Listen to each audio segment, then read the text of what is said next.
Hamas has said that it doesn't have 40 Israeli hostages who are being requested as part of a temporary ceasefire deal that's being hammered out. They say they don't have enough hostages to meet the criteria for release. Now, this admission does raise questions about how many hostages they do have on from October 7th still being held. Israel says that it's 129 hostages yet to be released. Meanwhile, President Biden came down hard on Israel in his sit-down interview with Univision last night. Let's watch.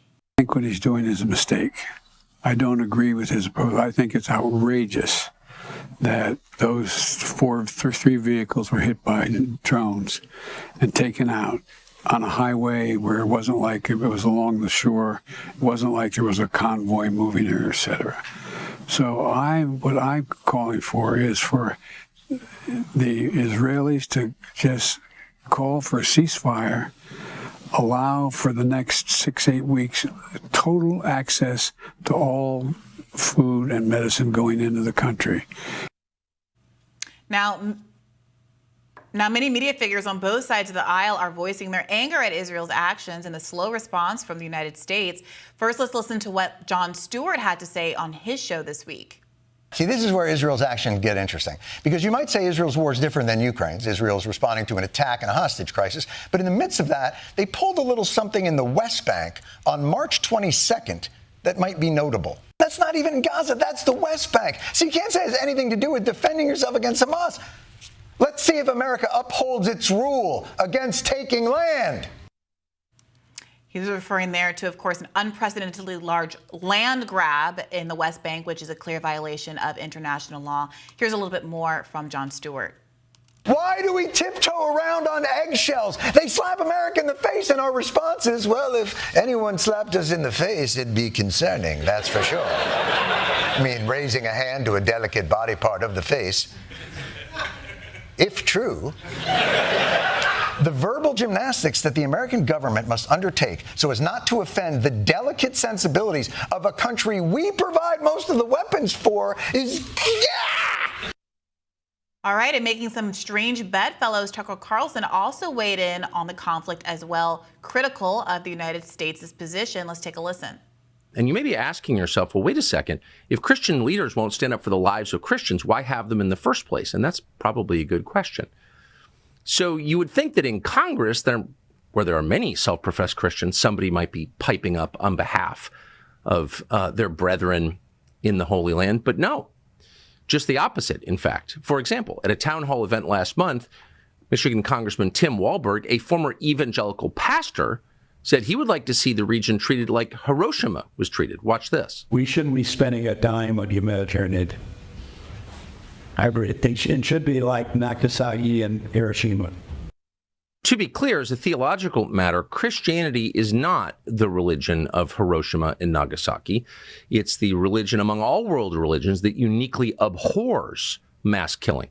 In fact, it is the religion that abhors mass killing. There's no excuse for that from a Christian perspective. And here we have a former pastor calling for it.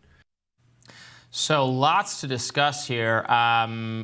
Just responding to what we just played on with Tucker Carlson, I'm seeing a lot of pushback from the more, I think, pro-Israel sides of the right, your non-Candace Owens, Daily Wire type people and others, saying that interview was distorting the situation.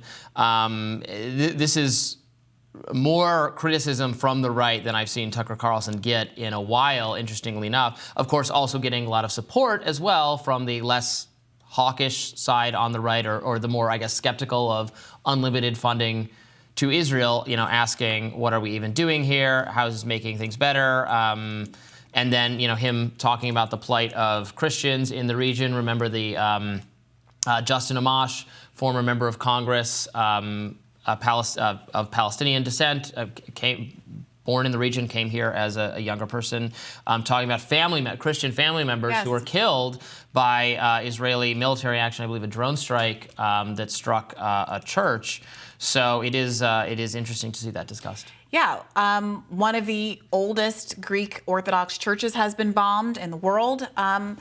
The birthplace of Jesus was bombed by Israel on Christmas Day. I mean, these are stories that and the news outlets that are willing to cover what's been going on for the last 6 months and change now in Gaza are not news. What is news is seeing a media figure like Tucker Carlson coming around to reporting on it. Now he's choosing this very interesting lens, making a sort of a religious appeal, which I don't fundamentally have an issue with. I do think there is a deep hypocrisy among American Christians who claim to have an evangelical desire to both spread Christianity in the American way and our superior morality, et cetera, around the world, but have very much turned a blind eye, not just to a Christian population, but the Christian population that in many respects can be looked at as the original Christian population on earth.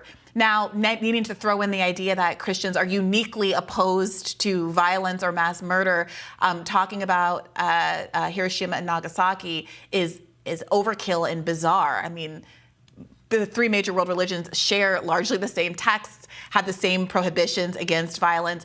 Buddhists would like a word about whether or not that they condone mass murder and mass killings, or however he framed it. Yeah, but all religions have at times fallen down on stated commitments to not engage. Of course, in violence including war. Christians, obviously. Need we not talk about the Crusades? Need we not talk about the what is often described as a Christian nation who dropped those very bombs, as Tucker Carlson alluded to? But I do think this represents an incredible shift in public opinion. We haven't talked at all about the Jon Stewart clip. What he did, we couldn't obviously play it for you in full. It's 7 minutes long or so.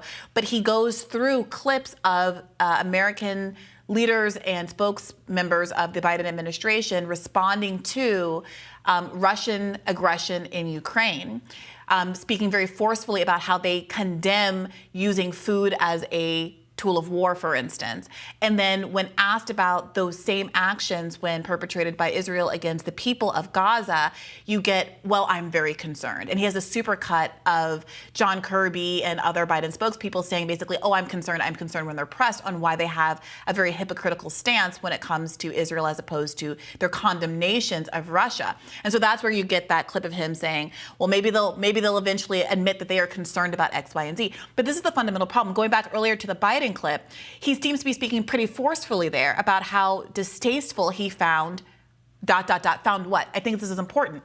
He wasn't speaking generally about Israel's actions in Gaza or the 33,000+ people have been killed. He was speaking specifically about the Jose Andres attack. That seems to be the thing everybody's comfortable saying, that's a red line, you can't kill the employees of the guy who cooks me dinner here in Washington, D.C. Still, real silence or middling responses when pushed on the question of the huge humanitarian toll that has been borne by Palestinians themselves, including Christian Palestinians. Yes. Yeah, I think Jon Stewart made a lot of good points in his clips, which is, he's done this before too. I remember, I think a segment on his original version of The Daily Show where he talked about how if you criticize Israel uniquely, you get a lot of pushback, or you get a lot of accusations your way. He talked in those clips about why are we, the government that gives money to this other government, unable? We are the ones who have to walk on eggshells and refrain from offending them. It should be the other way around because we're supplying the money. Yeah, that's why they call it a client state, but it's not clear who, in fact, is paying this time around. All right, stick around with us. We have more Rising coming up for you next.